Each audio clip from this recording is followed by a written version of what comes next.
आलोक शर्मा जी, कई सारी विधानसभा में उपचुनाव भी हुआ है। बिहार के अंदर एनडीए जीतता हुआ दिखाई दे रहा है। उपचुनाव में शिवराज सिंह चौहान की सरकार बच गई। उत्तर प्रदेश में थंपिंग मेजोरिटी के साथ जीत, मणिपुर में जीत, गुजरात में जीत। क्या आपको लगता है, आप लगातार प्रधानमंत्री पर जो आरोप लगा रहे थे कि कोविड का मैनेजमेंट ठीक नहीं हुआ है, लॉकडाउन गलत लगा है, उसके बाद मैनेजमेंट गलत हुआ है, वेंटिलेटर्स नहीं आए हैं, आपको नहीं लगता आपका जो नैरेटिव था पूरी तरह से फेल हो गया है, कम से कम अभी तक के परिणामों को देखने के बाद? देखिए, जहां तक दीपक जी बाई इलेक्शंस की बात है तो स्वाभाविक है कि चाहे वो मध्य प्रदेश हो, चाहे उत्तर प्रदेश हो, चाहे गुजरात हो, चाहे मणिपुर हो, जहां पर जिसकी सरकार होती है वहां पर कहीं ना कहीं झुकाव रहता है। ऐसा मत बोलिए आलोक जी, गोरखपुर और केशव प्रसाद मौर्य जी की लोकसभा मुझे बताइए, जीते थे। नहीं, मुझे बताइए कि आप जीते थे योगी जी के सरकार में होते हुए भी। योगी जी की कॉन्स्टिट्यूएंसी और केशव मौर्य जी की कॉन्स्टिट्यूएंसी आप जीते थे योगी जी के सरकार में होने के बावजूद। तो आप एक ब्लैंकेट स्टेटमेंट तो नहीं दे सकते। मैं समझता हूं एक दो अपवाद हो सकते हैं। मैंने कहा नॉर्मली झुकाव रहता है, और आप इतिहास देखेंगे तो दीपक जी, आप बहुत वरिष्ठ पत्रकार हैं, ऐसा ही रहा है।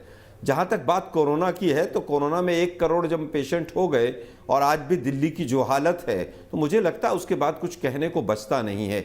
जो जीडीपी का जो हालत हुआ है और जिस तरह से बेरोजगारी बढ़ी है, आज का वो विषय नहीं है, लेकिन देश की जनता सब समझती है।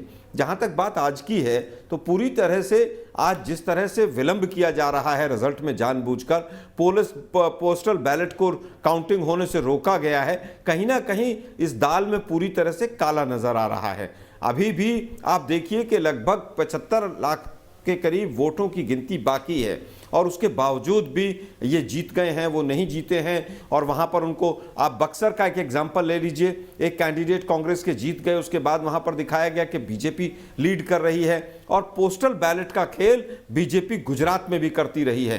गुजरात के एजुकेशन मिनिस्टर हैं भूपेंद्र चुडासमा, 2 बार हाई कोर्ट हरा चुकी है उनको पोस्टल बैलेट के मामले में, लेकिन आज भी मंत्री हैं, सुप्रीम कोर्ट से स्टे लेकर बैठ गए हैं। तो मुझे लगता है कि आज इलेक्शन कमीशन को अपनी बिल्कुल ट्रांसपेरेंसी के साथ अपनी जो विश्वसनीयता है उसको बरकरार रखने का एक अच्छा मौका है। और जहां तक रिटर्निंग ऑफिसर की बात है, स्वाभाविक है कि इलेक्शन कमीशन पूरी तरह से उनको रिक्रूट करता है या उनको अपॉइंट करता है, नॉमिनेट करता है, लेकिन वो हैं सब मुख्यमंत्री के ही अधिकारी, वहां के उस प्रशासन के अधिकारी होते हैं, उन्हीं में से लोग लगते हैं। तो कहीं ना कहीं उसमें भी खेल हो रहा है। और इलेक्शन कमीशन पिछले 5-6 वर्षों से आप देखिए किस तरह से बीजेपी के इशारे पर काम करता है।